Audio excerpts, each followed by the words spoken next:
Wahana Lingkungan Hidup Indonesia, WALHI, Nasional mengkritik tajam keinginan Presiden RI Prabowo Subianto untuk menanam kelapa sawit dan tebu di Papua demi mencapai program swasembada pangan dan energi dalam 5 tahun ke depan. Adapun kelapa sawit diharapkan dapat menghasilkan bahan bakar minyak, BBM, berbasis biodiesel.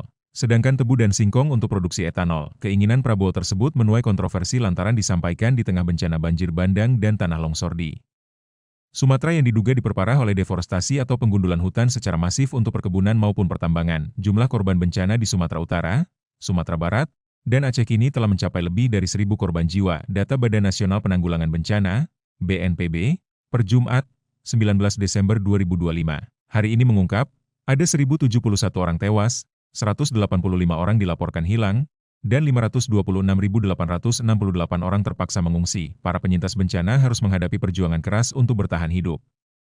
Pasca banjir bandang setelah kehilangan anggota keluarga, rumah, harta benda, belum lagi, mereka dibayang-bayangi ancaman penyakit di tengah kondisi yang serba terbatas. WALHI pun menyayangkan sikap dan pernyataan Prabowo yang malah mendorong pembukaan lahan sawit dan kebun tebu dalam skala besar di Papua. Prabowo dinilai tak punya hati terhadap penderitaan warga terdampak bencana. Kepala Divisi Kampanye Eksekutif Nasional WALHI Uli Artasiagian menilai, Prabowo tidak memiliki empati terhadap para korban bencana di Sumatera.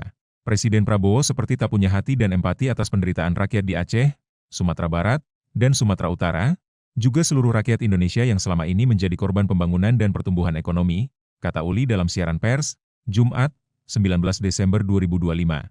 Menurut Uli, keinginan Prabowo menanam sawit dan tebu justru akan memperparah krisis ekologis dan permasalahan yang dialami masyarakat adat Papua. Keinginan untuk membuka sawit dan kebun tebu skala besar di Papua hanya akan memperparah krisis ekologis, tutur Uli.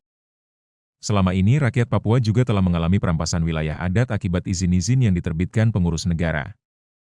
Bahkan, pembukaan lahan 2 juta hektar untuk pangan dan energi yang sekarang berjalan dampaknya telah dirasakan oleh rakyat di Merauke, mulai dari perampasan wilayah adat, hilangnya sumber pangan lokal, banjir, kekerasan bahkan kriminalisasi. Terima kasih sudah nonton, jangan lupa like, subscribe, dan share ya!